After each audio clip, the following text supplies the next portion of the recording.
चापे। तो इसमें हम हार्ट ऑफ फ्रॉग, मेंढक का हार्ट पढ़ रहे थे, मेंढक के हृदय के बारे में हम पढ़ रहे थे। तो उसकी स्ट्रक्चर हम देख चुके थे। तो इसमें क्या क्या था, किस तरह की उसकी स्ट्रक्चर थी, तो उसी के अंदर हम इसमें कोनस आर्टरीज के बारे में पढ़ रहे थे।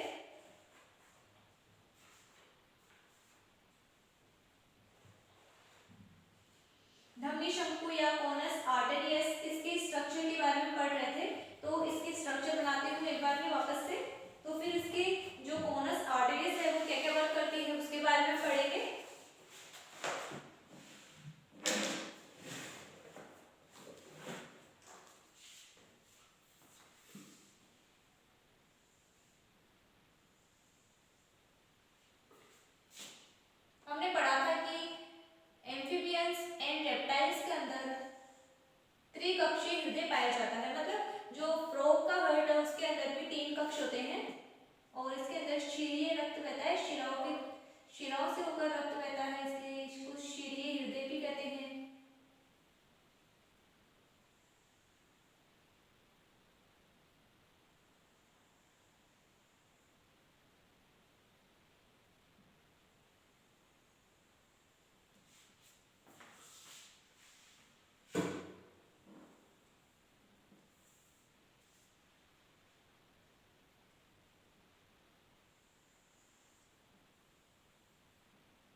शंकु होता है या पश्च धमनी कांड सामने की ओर अग्र धमनी कांड या ट्रंकस आर्टरीज से जुड़ा हुआ रहता है। आगे की तरफ एक ट्रंकस आर्टरीज होता है, उससे ये जुड़ा हुआ रहता है। यहाँ पे ट्रंकस आर्टरीज होता है, इससे ये जुड़ा हुआ रहता है। यह अंगूठी सदृश जोड़ सकल्स कहलाता है। धमनी कांड की गुहा 3 अर्धचंद्राकार कपाटों के एक समुच्चय द्वारा 2 असमान भागों में विभक्त रहती है। निकटस्थ लंबा मोटी भित्ति वाला भाग फाइरेंजियल अथवा दूरस्थ छोटा भाग बल्बस आर्टरीज या साइनेंजियम कहलाता है।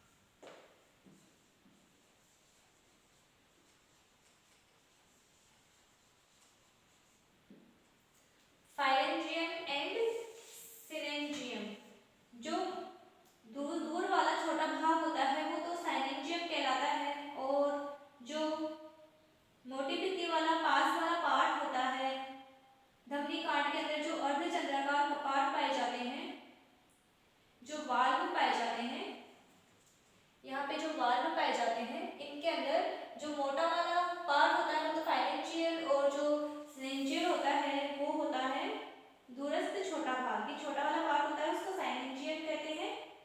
अग्र धमनी कांड आगे चलकर 2 समान व्यास की वाहिकाओं में विभाजित हो जाता है। इन्हें महाधमनी चापे या एओर्टिक ट्रंक्स कहते हैं।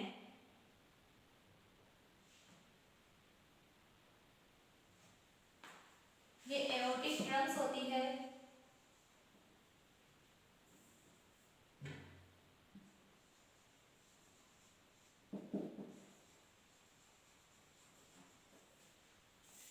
ये एओर्टिक ट्रंक के अंदर ही विभाजित हो जाता है। इन्हें महाधमनी चापे या एओर्टिक ट्रंक्स कहते हैं। दाहिनी महाचाप का कुछ भाग आलिंद तथा धमनी शंकु तथा ट्रंकस महाचाप का कुछ भाग दाहिने आलिंद से ढका रहता है।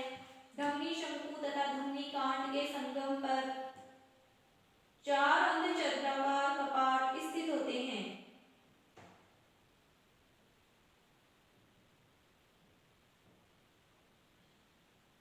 ये रचना में धमनी शंकु तथा धमनी कांड तथा निलय के मध्य उपस्थित कपाट के समान ही होते हैं। ट्रंकस आर्टरीज की भित्तियों में हृदय पेशियां नहीं होती। वास्तव में यह हृदय का भाग नहीं है, अतः स्वयं संकुचनशील नहीं होता है। यह एक बड़ी धमनी है। जो ट्रंकस आर्टरीज होती है ना, ये एक बड़ी धमनी है जिसकी दोनों महाचापों से आगे चलकर दोनों ओर 3-3 धमनी चापें निकलती है।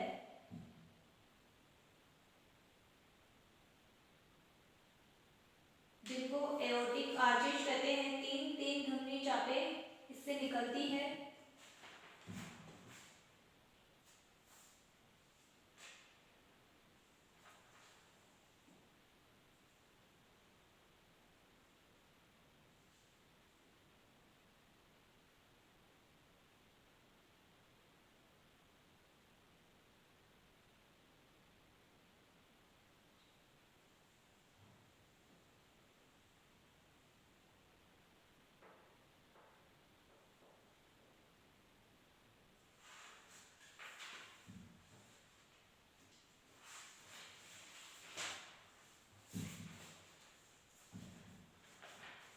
धमनी शंकु की गुहा एक पेशीय तथा खड़े पर्दे पर लगभग 2 भागों में विभक्त रहती है। यह पेशीय पर्दा एक सर्पिल कपाट या है।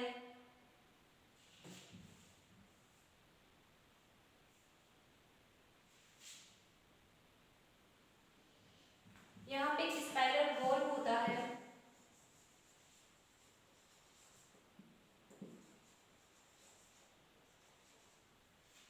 ये कपाट होता है धमनी शंकु की गुहा के अंदर, एक पर्दा होता है जिसको स्पाइरल वॉल्व कहते हैं।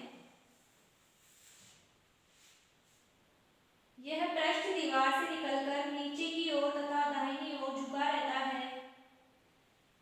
यह अधर दीवार से जुड़ता नहीं है, अतः धमनी शंकु की गुहा का विभाजन अपूर्ण रहता है।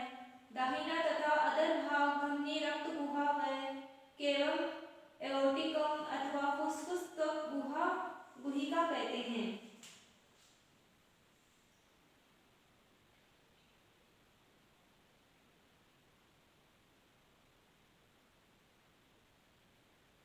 केवल पल्मोक्यूटेनियम के अगले भाग में सर्पिल कपाट या स्पाइरल वॉल्व के नीचे दो छिद्र होते हैं जिनसे होकर रुधिर पल्मोक्यूटेनियम चापों में जाता है।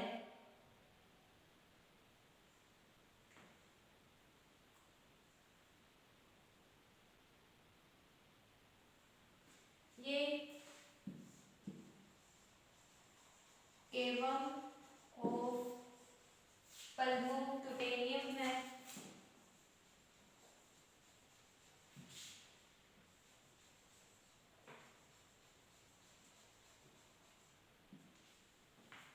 ये यहाँ पे पल्मोक्यूटेनियम के वाल्व होते हैं, तो इनसे होकर जो रक्त होता है वो आगे जाता है। ये पल्मोक्यूटेनियम इनको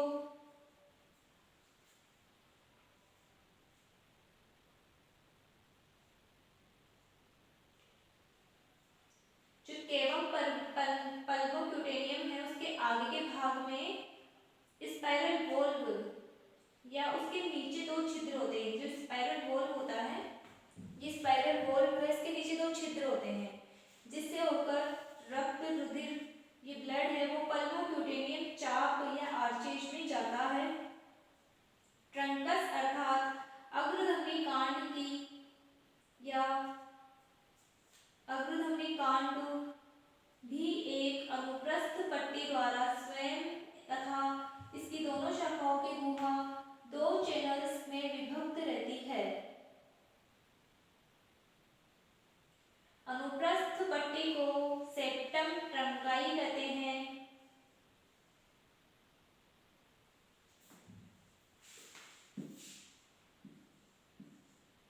ये तो है सेप्टम ट्रंकाई।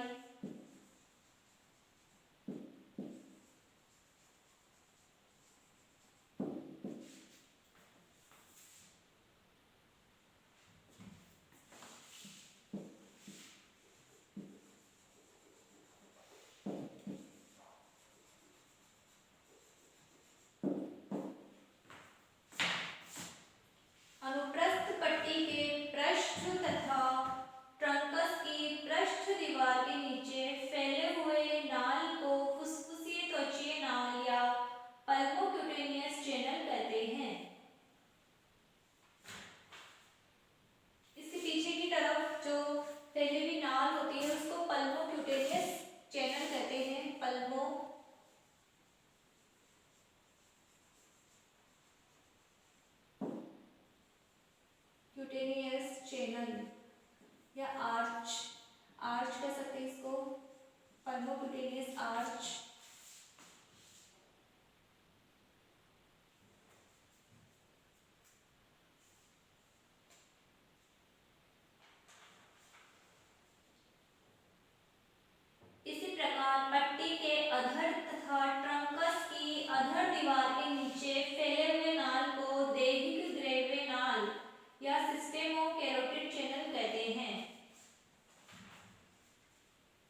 सेप्टम प्रिंसिपेल कहलाता है। पर्दे को एक चपटी उपास्थि द्वारा अवलंबन प्रदान किया जाता है। यह उपास्थि पर्दा सेप्टम मीडियल कहलाता है। दोनों ही पर्दे ट्रंकस की अधर दीवार को छूते नहीं हैं।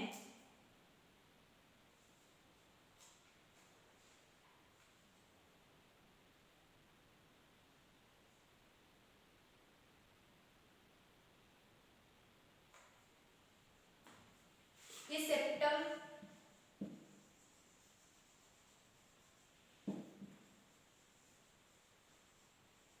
मीडियल है।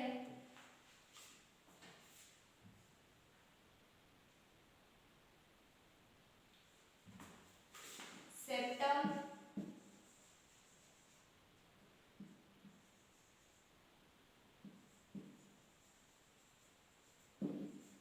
प्रिंसिपल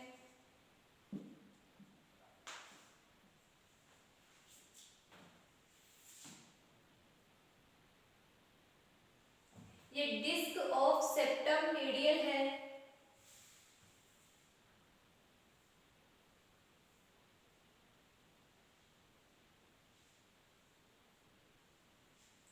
ये यहाँ पे सेल्युलर वॉल्स होते हैं। केवम ऑर्टिकम होता है और ये कोनस आर्टरीसेस, ये पूरा पार्ट है कोनस आर्टरीसेस।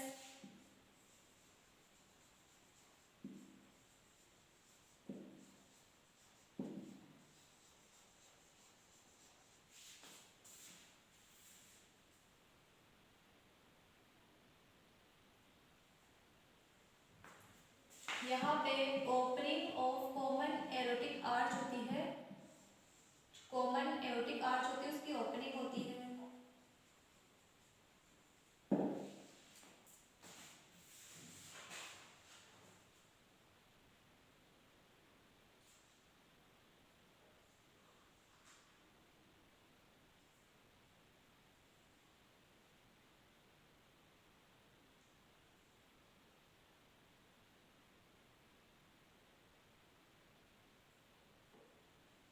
अब हम इसकी कार्यप्रणाली पढ़ेंगे। वर्किंग हार्ट जीवन पर्यंत तंत्र के नियंत्रण में लगातार स्पंदन करता रहता है। संकुचन या सिस्टोल व अनुशीतलन या डायस्टोल।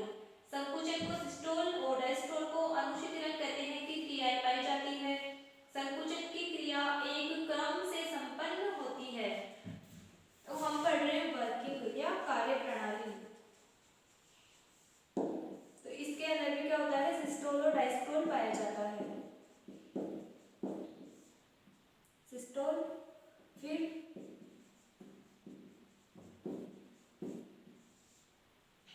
डायस्टोल।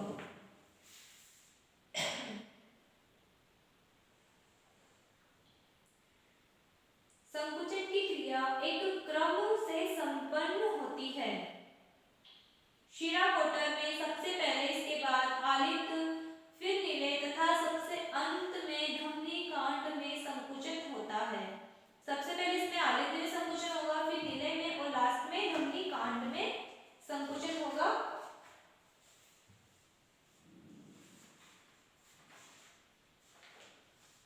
कपाट रक्त के विपरीत प्रवाह को रोकते हैं। इसमें जो कपाट या वाल्व पाए जाते हैं वो रक्त के विपरीत प्रवाह को रोकते हैं। जब शिरा कोटर संकुचन करता है उस समय अऑक्सीजनित रक्त दाएं आलिंद में डाला जाता है। सबसे पहले किसमें संकुचन होता है, शिरा कोटर में। तो अऑक्सीजनित रक्त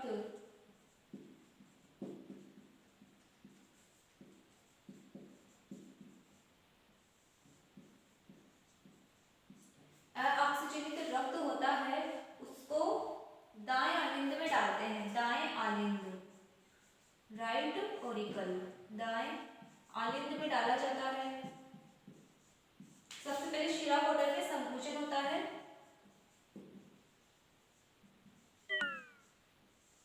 इससे जो अऑक्सीजनित रक्त होता है वो दाएं आलिंद में डाला जाता है। फिर उसके बाद यह शिरा आलिंद छिद्र या साइनो ऑरिकुलर छिद्र से होकर दाएं आलिंद में आता है। किसके द्वारा, शिरा आलिंद छिद्र पाया जाता है या साइनो ऑरिकुलर छिद्र, उससे होकर ब्लड होता है वो ऑक्सीजनित रक्त होता है वो दाएं आलिंद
मिश्रित प्रकार का रक्त पाया जाता है और इसके अंदर जो रक्त होता है वो आगे धमनी कांड से फिर धमनी चापों के अंदर पूरे शरीर के अंदर भेज दिया जाता है, धमनी चापों के अंदर।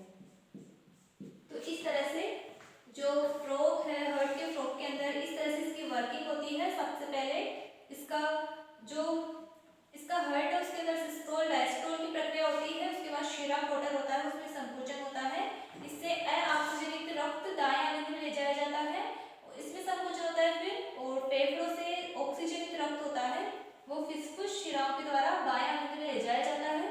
तो दाएं आलिंद और बाएं आलिंद में जब ब्लड आ जाता है तो दोनों में संकोचन होता है, सिस्टोल होता है।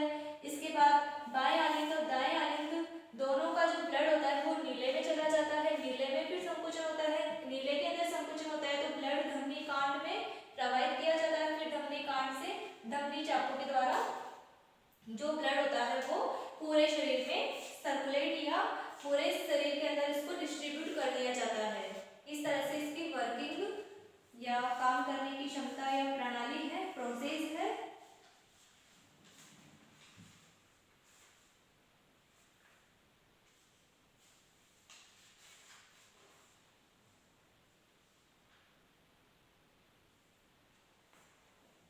जो धमनी कांड है इसको कोनस,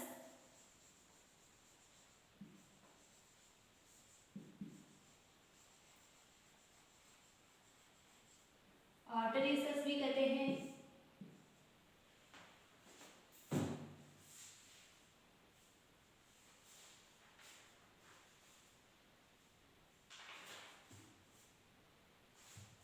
शिरा कोटर को कहते हैं साइनस विनोसस।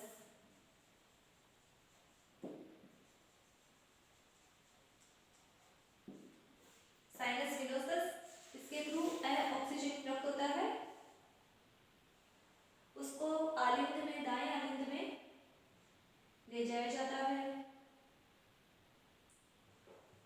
दाएं आलिंद या राइट ओरिकल, आलिंद लिख देती हूँ ओरिकल, जिसको हम एट्रियम भी कहते हैं, आलिंद, नीले को कहते हैं वेंट्रिकल,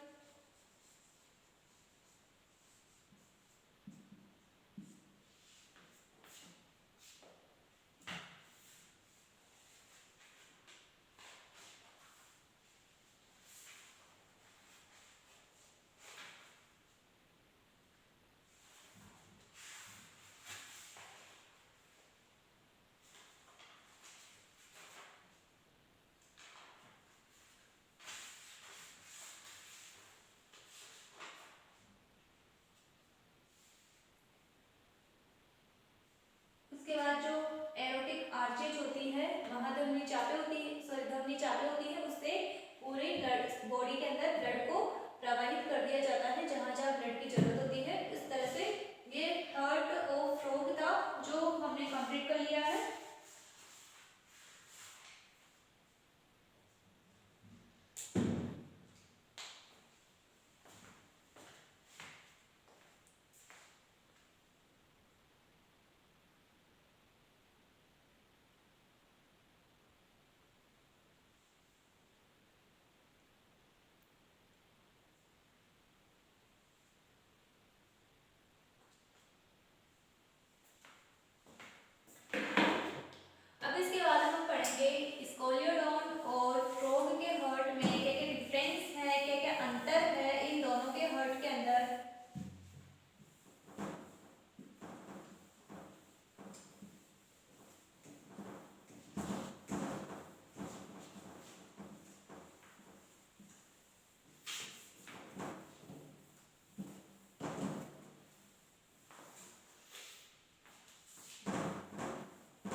स्कोलियोडोन और ये मेंढक, ठीक है।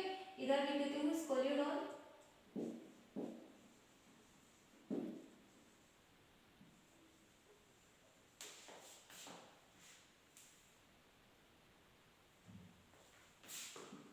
और फ्रॉग।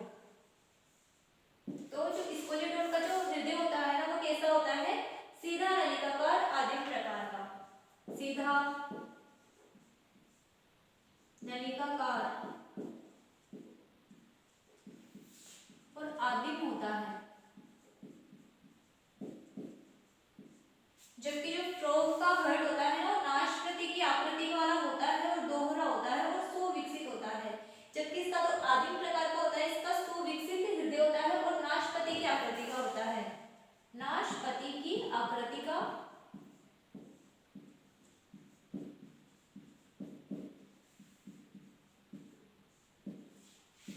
और सुविकसित होता है, भली भांति विकसित होता है।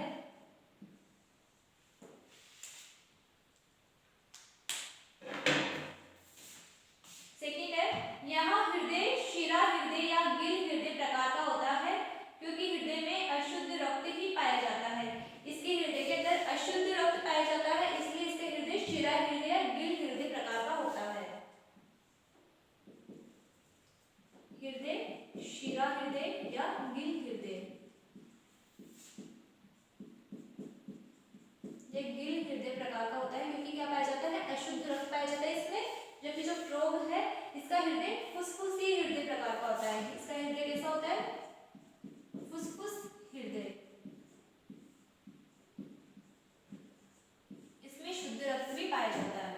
थर्ड, हृदय में रक्त सिर्फ एक बार आता है, अतः इसे एकल परिसंचरण वाला हृदय कहते हैं। हृदय में सिर्फ अशुद्ध रक्त पाया जाता है, इसमें है ना जो रक्त सिर्फ एक बार आता है, इसलिए इसको क्या कहते हैं, स्कोलियोडोन में जो हर्ट होता है उसको एक परिसंचरण वाला हृदय कहते हैं। क्या कहते हैं, एकल परिसंचरण वाला हृदय, एकल परिसंचरण हृदय पाया जाता है और इसमें अशुद्ध रक्त ही पाया जाता है। जबकि जो मेंढक होता है इसमें निलय अपूर्णतया विभक्त होता है, तथापि हृदय में दोहरा परिसंचरण होता है, अर्थात दाहिने भाग में अशुद्ध रक्त तथा बाएं भाग में शुद्ध रक्त पाया जाता है। इसमें जो निलय होता है उसके अंदर दाएं वाले भाग में तो अशुद्ध रक्त जबकि बाएं में शुद्ध रक्त पाया जाता है, अतः इसके हृदय में दोहरा परिसंचरण होता है। कैसा होता है, दोहरा परिसंचरण।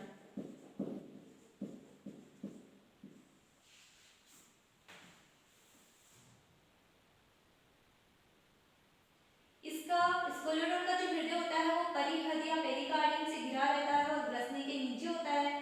जबकि मेंढक होता है उसका हृदय भी परिहृदय से घिरा रहता है तथा अधर की ओर वक्षीय गुहिका में स्थित होता है। इसका तो ग्रसनी के नीचे होता है, ग्रसनी के नीचे,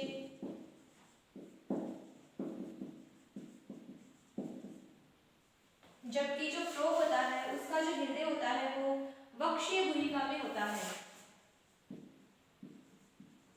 वक्षीय गुहिका में स्थित होता है। फिर यहाँ हृदय में 4 वेष्म पाए जाते हैं, शिरा कोटर, एट्रियम, निलय और धमनी शंकु। और जो मेंढक होते हैं उसमें भी शिरा कोटर, दाहिनी तथा दाहिना और बायां अनिंद, निलय पाया जाता है, ट्रंकस आर्टरियोसस पाया जाता है। तो इस तरह से इसमें मेंढक में 5 वेष्म पाए जाते हैं और स्कोलियोडोन में 4 ही कक्ष या वेष्म पाए जाते हैं, 4 वेष्म या कक्ष पाए जाते हैं। शिरा कोटर,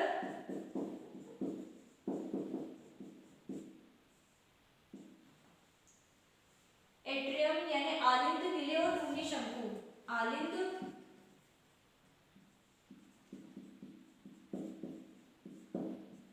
निलय और धमनी शंकु, इसमें 4 वेष्म पाए जाते हैं। और इसमें कितने पाए जाते हैं, इसमें 5 वेष्म पाए जाते हैं, 5 वेष्म पाए जाते हैं। इसके अंदर शिरा कोटर, शिरा कोटर पाया जाता है और दाहिना तथा बायां अनिंद, दायां तथा बायां अनिंद,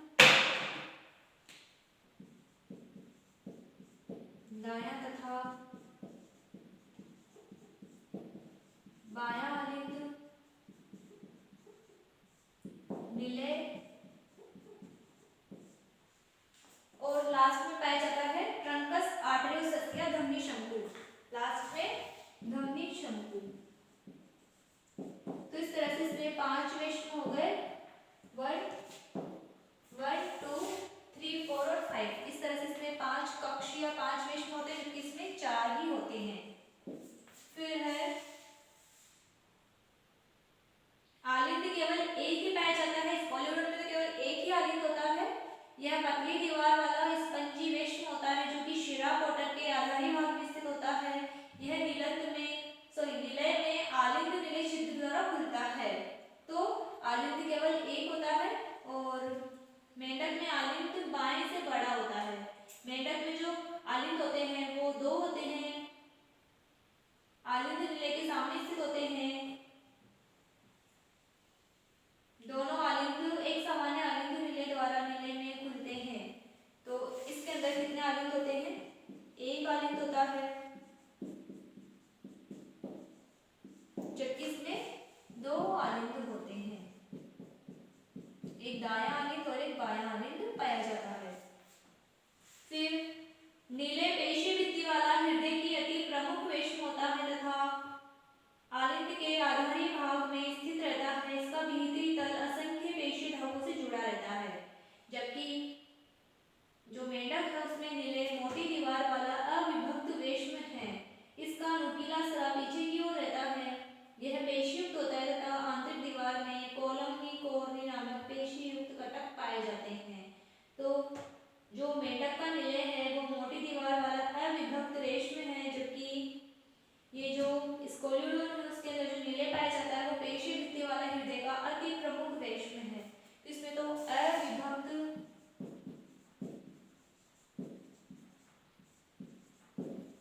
रेशम है नीले,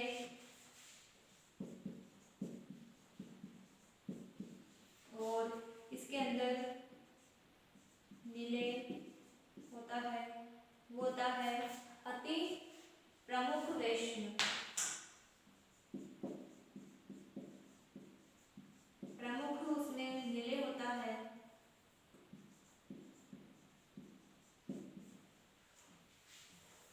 फिर लास्ट है नीले धमनी शंकु तक फैला रहता है। यहाँ धमनी शंकु छोटी पेशी युक्त नलिका होती है जो परिहृत गुहा के ऊर्ध्व भाग तक फैला रहता है। यह धमनी शंकु भागों में विभक्त नहीं होती। तो इसमें नीले है ना वो धमनी शंकु तक फैला रहता है, नीले धमनी शंकु तक फैला रहता है।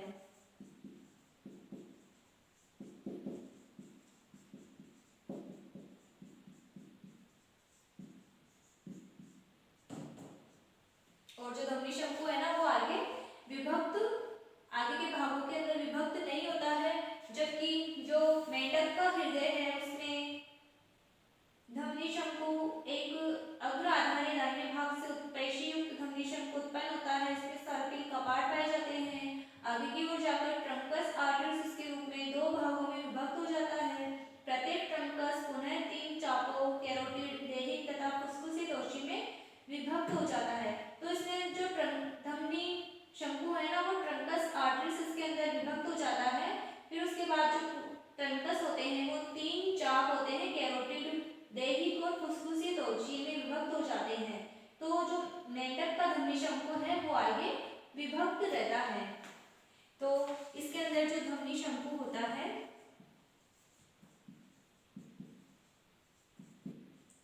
आगे दो भागों में विभक्त रहता है, दो भागों में विभक्त, और उनमें भी फिर आगे चाप पाई जाती है। ये दो भाग होते हैं वो भी आगे जाके चाप में आर्चेज में बट जाते हैं, दो भागों में विभक्त रहता है।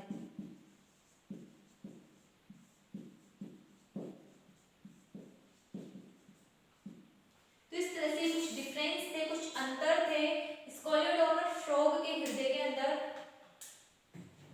तो ये जो हमारा यूनिट फर्स्ट का टॉपिक चल रहा था हार्ट एंड एओर्टिक आर्चेज, ये आज कंप्लीट हो चुका है। ये टॉपिक कंप्लीट है।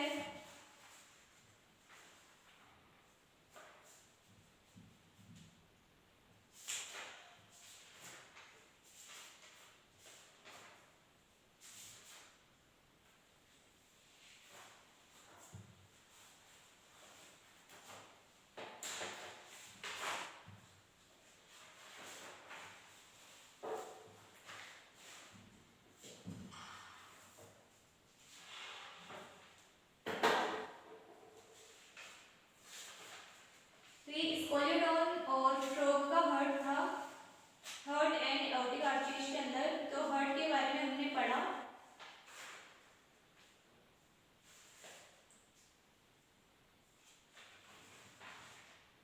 इसमें कुछ टॉपिक्स और रह गए हैं, उनके बारे में हम नेक्स्ट क्लास